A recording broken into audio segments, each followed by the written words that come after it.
زمانے بھر میں یہ قاعدہ ہے کہ جس کا کھانا اسی کا گانا۔ حضرت حکیم الامت فرماتے ہیں کہ زمانے بھر میں یہ قاعدہ ہے کہ جس کا کھانا اسی کا گانا، تو جن کا ہم کھا رہے ہیں انہی کے پھر گیت ہم گا رہے ہیں۔ کائنات ارضی اور سماوی پر سب سے بڑا، سب سے شاندار، سب سے خوبصورت، سب سے ٹھنڈا، سب سے امن والا جو انقلاب ہے وہ میرے نبی پاک نے برپا فرمایا۔ بڑی یہ کم نصیبی ہے کہ مسلمانوں میں فرقے بن گئے اور امت تقسیم ہو گئی اور تقسیم ہونے سے کمزور ہو گئی۔ لیکن افسوس کی بات یہ ہے کہ لوگ اس بات کو سمجھنے سے عاری ہیں کہ عید میلاد النبی صلی اللہ تعالیٰ علیہ وسلم تو امت اس بات کے شکر کے طور پہ مناتی ہے کہ اللہ نے ہمیں اپنے نبی کا غلام بنایا۔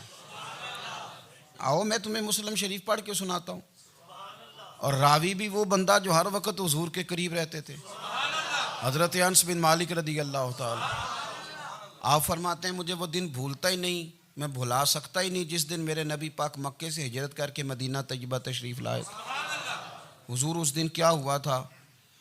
تو حضرت انس بن مالک فرماتے ہیں ساری بیبیاں چھتوں پہ چڑھ گئیں، ساری عورتیں اپنے اپنے کام میں مصروف ہوتی ہیں، کوئی کسی وجہ سے چھت پہ چڑھ جائے تو چڑھ جائے، ساری کٹھی تب بھی چڑھتی ہیں جب گلی میں کچھ اور ہو، جب کوئی انوکھی بات۔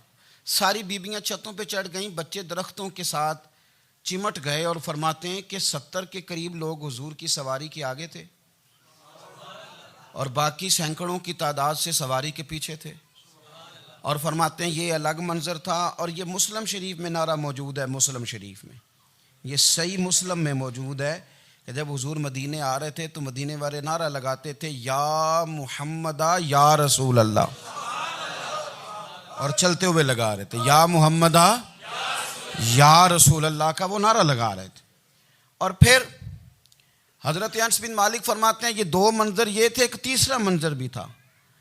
مدینہ شریف کے اندر کچھ قبیلے تھے، آج بھی ایسا ہونا نہیں چاہیے، یہ اسلام نہ صرف اس کو ناپسند کرتا ہے بلکہ اس کی تردید کرتا ہے۔ چھوٹی برادری بڑی برادری آج بھی تقسیم ہے، نہیں ہونی چاہیے۔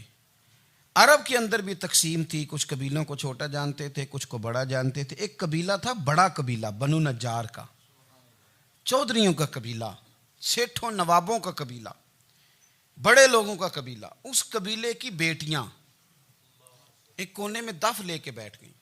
نبی پاک صلی اللہ تعالیٰ علیہ وآلہ وسلم کے غلاموں بات کو سمجھیں۔ ایک منظر یہ کہ عورتیں چھتوں پہ، آج ہم منع کریں گے کیونکہ یہ پردے کی آیتیں نازل ہونے سے پہلے کی بات ہے، اب آیتیں آ گئیں، اب ہم یہ اجازت نہیں دیتے۔ عورتیں چھتوں پہ چڑھ گئیں، مرد گلیوں میں نعرے لگانے لگے، اور بنو نجار قبیلے کی بیٹیاں، چھوٹی بچیاں وہ ایک کونے میں دف لے کے بیٹھ گئیں اور وہ پڑھنے لگیں طلع البدر علینا۔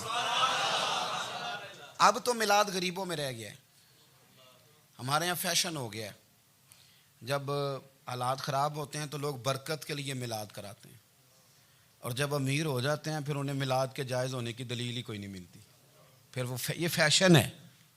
بندہ تھوڑا سا پڑھ جائے نا دو چار چیزیں تو ہر چیز کو غلط کہنا اس کی طبیعت ہوتی، پھر یہ فیشن ہے کہ میری سوسائٹی نہیں ہو گئی، کتابیں نہیں ہو گئیں، فرنیچر نیا ہو گیا، دوست نئے ہو گئے، تو مذہب وہی پرانا۔ اوئے ہوئے کوئی ترقی کرنی چاہیے، پھر وہ ترقی کرتے ہیں بیچارے، اور جن کی پیچھے 10 نسلیں اور 50 نسلیں میلاد مناتی آنے کو اتنی دلیل کوئی نہیں ملی، سبحان اللہ۔ جن کی دادی وضو کر کے کھیر پکاتی تھی 11ویں کی، جب امیر ہو جاتے ہیں تو انہیں 11ویں پکانے کی دلیل ہی نہیں ملتی۔ اب آپ امیر ہو گئے میرے بھائی، آپ کا فیشن ہے، یہ طبیعت کا حصہ ہے۔ آپ چاہتے ہیں کہ میں وہ کام کروں جو درویش لوگ، سادے لوگ نہیں کرتے۔ تم اپنے معاملات کو بچانے کے لیے نعرے لگاؤ تو تمہارے پاس ساری دلیلیں ہیں، لیکن یہ تمہارا نصیبہ ہے کہ تم جھوٹوں کے نعرے لگاتے ہو، لیکن یہ غریبوں کا نصیبہ ہے کہ میلاد والے رسول کا نعرہ لگاتے، یہ غریب کا حصہ ہے۔ لیکن وہ بنو نجار کی بچیاں غریب نہیں، امیر گھرانے سے تھیں۔ انہوں نے جو بات کی اس کو حفیظ جلندری نے لکھا۔ مرحوم کہنے لگے کہ وہ ننھی بچیاں، چھوٹی بچیاں تھیں، کہتے وہ ننھی بچیاں وہاں بیٹھ کر دف بجاتی تھیں اور رسول پاک کی جانب اشارے کر کے گاتی تھیں، اور لوگوں سے کہتی تھیں کہ یہ کو ہمارا پیشہ نہیں دف بجانا، ہم تو چودھریوں کی بیٹیاں ہیں، ہم تو بڑے خاندان سے ہیں۔ وہ ننھی بچیاں جو بیٹھ کر وہاں دف بجاتی تھیں، رسول پاک کی جانب اشارے کر کے گاتی تھیں اور کہتی تھی ہم ہیں بچیاں نجار کے عالی گھرانے کی، خوشی ہے آمنہ کے لال کے تشریف لانے، ہمیں بڑی خوشی ہے آمنہ کے لال کے، خوشی ہے آمنہ کے لال کے، خوشی ہے آمنہ کے لال کے، ہمیں خوشی ہے آمنہ کے لال کے تشریف، خوشی ہے بس آمنہ کے لال کے تشریف۔ نبی پاک صلی اللہ تعالیٰ علیہ وآلہ وسلم سے امت کا جذباتی رشتہ ہے۔ یہ پہلے دن سے ہی ابو جہل کب منع کرتا تھا کسی مسلمان کو کہ خانہ کعبہ میں نماز نہ پڑھو، کہتا پڑھو۔ حضرت صہیب ابن سنان رومی سے اس نے کہا کہ آپ اپنے طریقے کے مطابق، مسلمانوں کے طریقے کے مطابق کعبے کے اندر نماز پڑھیں، جو مرضی کریں۔ روکتے تو وہ نبی پاک کے قریب جانے سے تھے، وہ منڈیوں میں بیٹھ جاتے تھے، حضور کے قریب نہ جانا، حضور کے قریب نہ جانا، حضور کے قریب نہ جانا۔ میری بات کو آپ سمجھے اور ہمیشہ یاد رکھیں، امت کا نبی پاک سے جذباتی رشتہ، جذباتی۔ یہ جو رسول اللہ کی امت ہے یہ گناہگار ہو سکتی ہے پر اپنے نبی کی غدار نہیں ہوتی۔ میں آپ کو صحیح کہہ رہا ہوں۔ میرے کلین شیو نوجوان کے کان میں آپ جا کے کہیں نبی پاک، چاہے اس نے نماز نہ پڑھی ہو، چاہے اس نے داڑھی نہ رکھی ہو، آپ حضور کا نام لیں اس کے رونگٹے کھڑے ہو جاتے ہیں، اس کی طبیعت، اس کا دل دھک دھک کرتا ہے، اس کی ایک ایک روح سے محمد محمد کی آوازیں نکلتی۔ یہ فیض ہے رسول پاک کا اور یہ کرم ہے اللہ کا اس امت کے ساتھ۔ امیر ملت پیر جماعت علی شاہ صاحب محدث علی پوری فرماتے ہیں ایک جگہ ہندوؤں کا جلسہ تھا، ہندو پنڈت تقریر کر رہا تھا، اس نے نبی پاک صلی اللہ علیہ وسلم کی شان میں معاذ اللہ کو بے ادبی کر دی۔ مسلمان تھے ہی نہیں، ایک مسلمان تھا، وہ ملنگ نہیں ہوتے دوری ڈنڈے والے، اس کے پر رنگین ڈنڈا تھا، وہ کہیں دور بیٹھا تھا،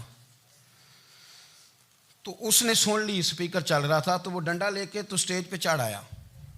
وہ کہتا ہے میں نے پنڈت کے سر میں مارا ایک ہی ہے پر مارا ذرا صحیح کر کے، وہ ڈھیر ہو گیا، لوگوں نے گرفتار کر لیا، جیل میں چلا گیا۔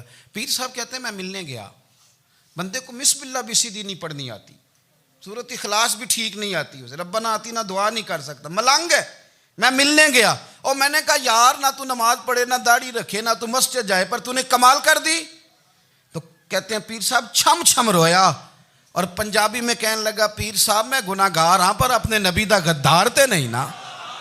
یہ گناہگار اور غدار میں فرق ہوتا ہے، میں گناہگار ہوں پر یہ تو نہیں نا کسی کی ضرورت کہ میرے سامنے میرے نبی کے بارے میں بات کر جائے اور ساڑی اچھی تے سچی سرکار نو گل کر جائے۔ یہ بات آپ سمجھیں، دشمن احمد پہ شدت کیجئے، ملحدوں سے کیا مروت کیجئے، شرک ٹھہرے جس میں تعظیم رسول، اس برے مذہب پہ لعنت کیجئے، اور مثل فارض زلزلے ہوں نجد میں ذکر آیات ولادت کیجئے اور یا رسول اللہ کی کثرت کیجئے۔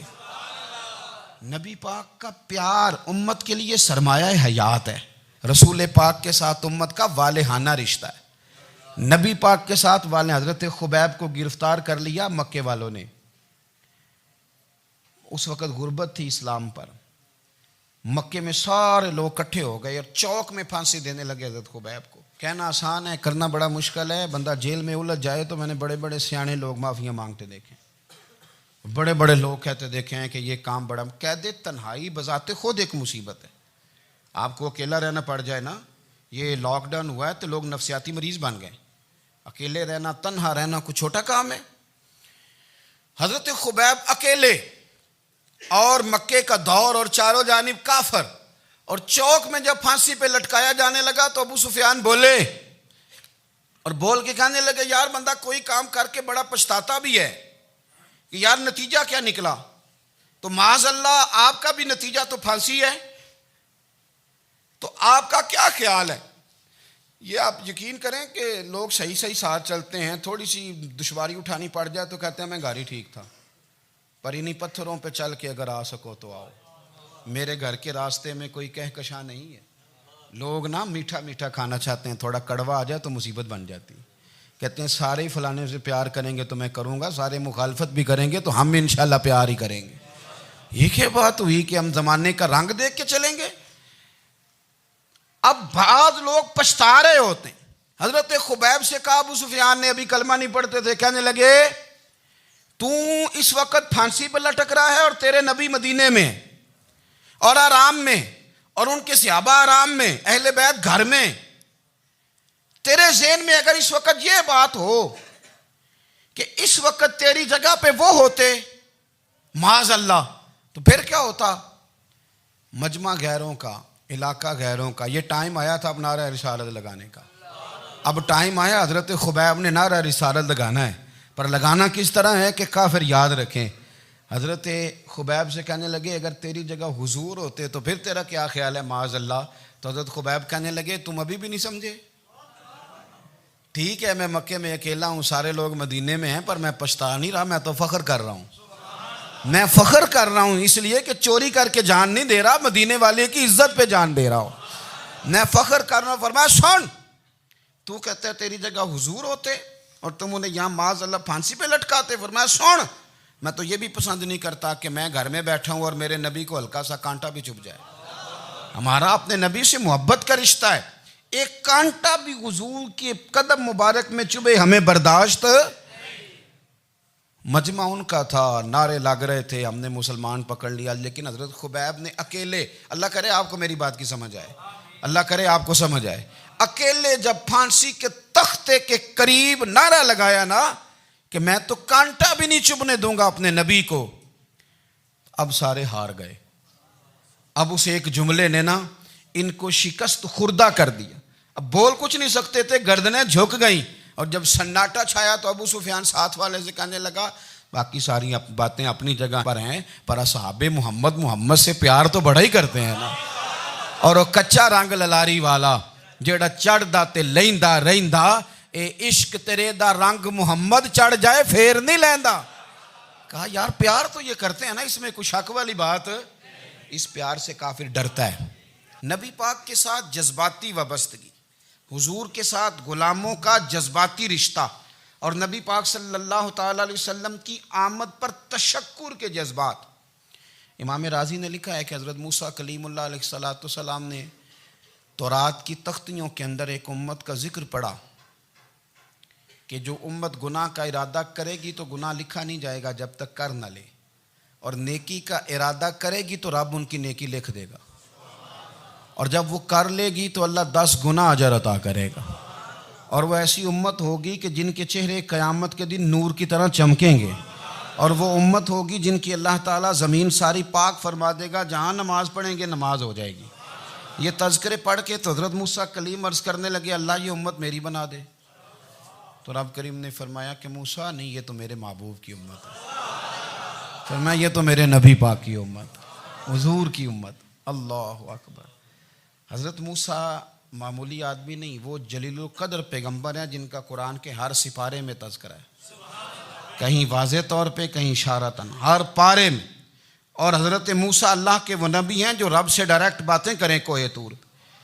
کہا اے موسیٰ یہ امت تو میرے نبی کی ہے، تو حضرت موسیٰ علیہ السلام عرض کرتے ہیں، امام رازی نے لکھا ہے، کہتے ہیں اے اللہ پھر مجھے اپنی نبی کی امت میں شامل کر۔ او یار ہمیں لوگ کہتے ہیں میلاد نہ مناؤ، جس امت میں آنے کے لیے حضرت موسیٰ نے دعا مانگی، جس محبوب کی غلامی کے لیے، ہمیں تو دعا بھی کوئی نہیں مانگنی پڑی، اللہ نے فضل سے ہی مدینے والے کا غلام بنا دیا۔ تو ہم حضور کے تذکرے نہ کریں، ہم تشکر نہ کریں، ہم نبی پاک صلی اللہ تعالی وسلم کی نعت نہ پڑھیں، ہم حضور کے آنے پر جشن کا اظہار نہ کریں، ہر وہ جائز طریقہ جس سے اظہار خوشی ہو سکے وہ میلاد پہ کرنا چاہیے، اور اس کے لیے اسباب بنانے چاہیے۔ امت کا ایک جذباتی انداز ہونا چاہیے نبی پاک کے ساتھ، ایک وارفتگی، ایک ذوق، ایک طبیعت کے اندر وجدان۔ نعرہ مطلب اس طرح نہ ہو کہ بس چل رہا ہے کام، میں نہیں ہوں قائل، میں کہتا ہوں پہلے تو کوئی لگائے نہ، اور پھر نعرہ جب لگتا تھا نا تو مسلمانوں کے یہاں نعرہ لگتا تھا تو بڑے بڑے لوگ کانپ جاتے تھے۔ صوفیاء نے لکھا ہے کہ حضرت عمر نے جب کلمہ پڑھا نا تو 39 بندے کلمہ پڑھتے تھے، تو نبی پاک نے رات کو دعا مانگی، اے اللہ عمر کو مسلمان کر کے اسلام کو عزت دے۔ حضرت عمر سویرے آ گئے، میں وہ تفصیل میں نہیں جاتا، بات لمبی۔ حضرت عمر جب آئے نا اور انہوں نے آتے جب کہا نا کہ میں کلمہ پڑھنے آیا ہوں، تو حضور اتنے راضی ہوئے کہ نبی پاک نے کہا اللہ اکبر، تو صحابہ نے نعرے لگائے اللہ اکبر اللہ اکبر، یعنی 40 لوگ مسلمان ہوئے تو نعرے لگے ہمارے صوفیاء کہتے ہیں حضرت عمر کے آنے پر جب نعرے لگے تو بتاؤ کہ وہ تو نعرہ تکبیر لگا، نعرہ رسالت کیوں نہیں لگا؟ تو کہتے ہیں گویا ہمیں حضور نے یہ سمجھایا ہے، حضور کے اشاروں نے سمجھایا ہے کہ میں اب اپنے نعرے خود تو نہیں نہ لگاؤں گا، میں نے تو اللہ اکبر کہہ دیا، عمر آ گیا ہے میرے نعرے لگاتا رہے گا، نعرے لگیں گے۔ حضرت عمر نے پہلے دن ہی کہا کہ حضور آپ سچے رسول ہیں تو چھپ چھپ کے نماز کیوں پڑھیں؟ شروع ہو گئے نعرے، حضور آپ سچے ہیں تو چھپ چھپ کے نماز کا کیا معنی ہو؟ تو حضور نے فرمایا تیرا کیا ارادہ ہے؟ حضور سارے نہیں، ایک میں ایک امیر حمزہ، ایک لائن کے آگے وہ لگ جائے، ایک کے آگے میں لگ جاؤں، اور باقی مسلمان جتنے ہیں کل 40 تھے، پیچھے 18 19 بچیں گے، تو ایک لائن میں وہ ہو جائیں، ایک میں آگے ایک میں امیر حمزہ ہو، ایک میں ہوں، تو دیکھ لیتے ہیں یہ ہمیں نماز کیسے نہیں پڑھنے دیتے۔ ہاں دیکھ لیتے ہیں، آئے نا میدان میں، ادھر آ ستمگر ہنر آزمائیں، تو تیر آزما ہم جگر آزمائیں، اور غلامان محمد جان دینے سے نہیں ڈرتے، یہ سر کٹ جائے یہاں رہ جائے کچھ پرواہ نہیں کرتے۔ فرمایا بھی پتہ چل جاتا ہے نا، ایک لائن میں حضرت امیر حمزہ ہو گئے، ایک میں حضرت عمر ہو گئے۔ پہلے یہ مارتے تھے جو حرم شریف میں مسلمانوں کے طریقے پہ نماز پڑھتا تھا، یہ جلوسوں کی بڑی برکت ہے، اندر بیٹھے رہے نا چپ کر کے، نکل جائیں تو پتہ کچھ بھی نہیں چلتا۔ جب نکلتے ہیں نا لوگ کہتے ہیں جلوس کیا معنی ہے، تو میں بتاتا ہوں نا جلوس کا معنی کیا ہے۔ حضرت عمر نے باہر نکلے 2 لائنوں کا جلوس، لمبا بھی کوئی نہیں، بندے بھی 40، اور جناب فاروق اعظم باہر نکلے تو عمر کا نعرہ، عمر کا، حضرت عمر نے یوں کر کے آستینیں بازو کی چڑھا لیں، اور اپنے گلے میں جو ان کے رومال تھا نا اس کو یوں سینے پہ باندھا، اور اس ہاتھ میں تلوار تھی تو یوں کر کے باہر لہرائی، کہنے لگے او مکے کے کافرو ادھر آؤ میرے سامنے، جس نے اپنی بیوی بیوہ کرانی ہو، جس نے بچے یتیم کرانے ہوں، وہ آئے میدان میں، مصطفیٰ کے غلام آج سڑکوں پہ نکل آئے میدان میں ہمارے سامنے ہمارا مقابلہ کرے، آئے نا میدان میں، ہم نکلے ہیں، اب ہم یہاں کعبے میں اعلانیہ نماز پڑھیں گے، ہم پڑھیں گے، طاقت ہے تو آؤ نا ہمارا مقابلہ کرو، آؤ۔ کفر بذات خود بہت بڑا جھوٹ ہے، اور جھوٹ کے پیر، بس 2 بندے نکلے تلواریں لے کے آگے، تو پھر حضرت عمر نے اعلانیہ نماز پڑھوائی خانہ کعبہ۔ تو میرے بھائی رسول اللہ صلی اللہ علیہ وسلم کے غلام تو جب نعرہ لگاتے تھے تو ہو ہی کمال جاتا تھا۔ پھر بریلی کے امام بولے، کہنے لگے پیش حق مجدہ شفاعت کا سناتے جائیں، حضور قیامت کے دن آگے نا ہمارے آگے خوشخبری دیں گے، کہیں گے تم فکر نہ کرو، آ جاؤ میں تمہیں بخشواتا ہوں، میں تمہاری سفارش، آ جاؤ پیچھے۔ حضور نہ پیش حق مجدہ شفاعت کا سناتے جائیں گے۔ یقین کریں بریلی کے امام کو بھی بڑا ہی رنگ آتا ہے بیان کرنے کا، کہنے لگے آپ روتے جائیں گے، اللہ کو منانا ہے نا حضور نے، کہتے ہیں پیش حق مجدہ شفاعت کا سناتے جائیں گے، آپ روتے جائیں گے پر ہم کو ہنساتے جائیں گے، باغ جنت میں محمد مسکراتے جائیں گے، پھول رحمت کے گریں گے ہم اٹھاتے جائیں گے، اور حشر میں ہوگا ہمارا داخلہ اس شان سے ہم یا رسول اللہ کا نعرہ لگاتے جائیں، ہم یا رسول اللہ کا نعرہ۔ امام راضی کہتے ہیں حضور نے ایک رکا پکڑا چھوٹا سا، ایک بندے کو لوگ دوزخ میں لے کے جا رہے ہیں، اچھا مجھے ایک بات بتاؤ، فیصلہ پہلے ہو گیا ہے، اللہ کے سامنے ہوا ہے، اور فیصلہ ہو گیا اور طے ہو گیا کہ دوزخ میں جانا ہے، وہ قریب پہنچ گئے دوزخ کے، تو حضور نے دیکھ لیا، اور بتایا کس نے؟ حضرت آدم نے۔ حضرت آدم کہنے لگے حضور وہ آپ کے غلام کو دوزخ میں لے جا رہے ہیں، نبی پاک آگے گئے، کیا پڑھتے ہیں ہمارے بھائی؟ حضور نے مجھے ان سے چھڑا کے چھوڑ دیا۔ نبی پاک صلی اللہ علیہ وسلم آگے گئے، فرمایا ادھر آؤ، کہاں لے کے جا رہے ہو؟ اللہ کے سامنے فیصلہ ہوا ہے نا، فرشتوں نے کیا ہے نا، فرشتے کو کسی سے بددیانتی تو نہیں نہ کرتے، فرشتوں نے جو کیا ٹھیک کیا ہے نا، کیوں لے کے جا رہے ہو؟ سونے گناہ زیادہ ہیں، نیکیاں تھوڑی ہیں، فرمایا میرے سامنے تولو۔ کسی فرشتے نے نہیں کہا کہ سونے معاذ اللہ ہم کو بے ایمان ہے، ہماری کوئی اس سے زد چل ساڈا کو بننا سان جائے دے نال، بھائی میرا مطلب ہے صحیح تولا ہے، فیصلہ ہے، فرمایا دوبارہ تولو۔ گویا رب بھی فرماتا ہے جیسے میرا محبوب کہتا ہے ویسے ہی کر، اور کوئی نہیں دوبارہ تول لو، کوئی حرج نہیں، تولو نہ دوبارہ۔ فرشتے دوبارہ آئیں گے، انہوں نے دوبارہ تولا، ایک پلڑے میں نیکیاں ایک پلڑے میں گناہ، اب وہ گناہ پھر زیادہ نکلے تو نبی پاک نے نا جیب سے اتنا سا روکا نکالا، روکے کا بھی کوئی وزن ہوتا ہے، وہ حضور نے نیکیوں کے پلڑے میں رکھ دیا، نیکیاں بڑھ گئیں، فرشتے بھی چپ کر گئے. چلو بھائی جنت میں. میری طرح کا تھا نا پتہ سارا ہے سردار نے کیتی ہے, پتہ تو تھا نا اسے من آنم کے من دانم, تو سیدھا حضور کے قدموں سے جا لگا. کہنے لگا سونیا میں تو ساری زندگی گناہ کرتا رہا, یہ کون سی نیکی ہے؟ تو حضور فرمانے لگے چپ کر, جنت کا دروازہ کھول گیا, تو جا جنت میں. حضور رکے میں کیا ہے؟ فرمایا تو نے ایک دن درود و سلام نہیں پڑھا تھا, میں نے تیرا سنبھال کے رکھا ہوا تیرا درود شریف, وہ نعرے رسالت نہیں تو نے لگائے تھے, وہ تو کھول کے میرے تذکرے میں نے تیرا سنبھال لیا. دوزخ میں تو کیا میرا سایہ نہ جائے, کیونکہ رسول پاک سے دیکھا نہ جائے. میرے رسول پاک اور میری بات سنو, میں بھی آپ کو کھانا نہیں کھلاتا, لنگر میرے سنگی کھلاتے ہیں, میرے دوست آپ کو کھانا پیش کرتے ہیں. ہر جگہ آپ جاتے ہیں تو وہاں کچھ لوگوں کی ڈیوٹی ہوتی ہے. لیکن ترمذی شریف سیاستہ کی حدیث ہے, حضرت انس نے پوچھا تھا حضور قیامت میں کہاں ملیں گے؟ فرمایا حوض کوثر پہ. حضور وہاں انس پانی پلائیں گے کہ بلال پلائیں گے کہ سہیب پلائیں گے؟ فرمایا نہیں, امت پیاسی آئے گی تو میں اپنے دست مبارک سے پانی پلاؤں. حضور وہاں نہ ملے تو فرمایا پل صراط پہ آنا, امت گزرے گی تو میں رب سلم کی دعائیں کروں گا. تو اعلیٰ حضرت فرماتے ہیں جب حضور دعا کر رہے ہیں تو ڈرنے کی ضرورت کیا ہے؟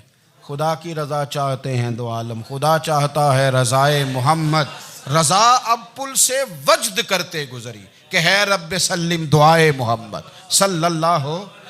تو حضور وہاں ملاقات نہ ہوئی تو پھر اس حدیث کو بھی یہ حدیث مضبوط کر دے گی. حضور فرمانے لگے پھر میزان عمل پہ آ جانا, امت کے عمل تول رہے ہوں گے اور میں کامیابی کی دعائیں مانگ رہا ہوں گا.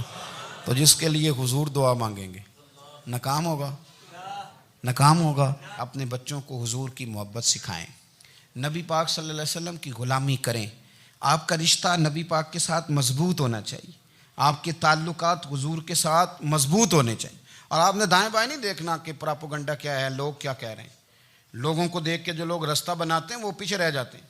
آپ نے یہ دیکھنا ہے کہ میرا حضور سے نسبت کا تعلق مضبوط ہے, کوئی کدھر جا رہا ہے اس سے ہمیں کوئی تعلق. اس وقت عالمی حالات کیا ہیں, قومی حالات کیا ہیں, معاشی حالات کیا ہیں, جرنلسٹ کیا کہہ رہے ہیں فلانے کے, ہمیں اس سے غرض نہیں ہے. ہمیں تو اتنا پتہ ہے کہ ہم نے اپنے نبی کو راضی کرنا ہے. تو اس لیے خوبصورت محافل کا ذکر کریں, خوبصورت درود شریف پڑھیں.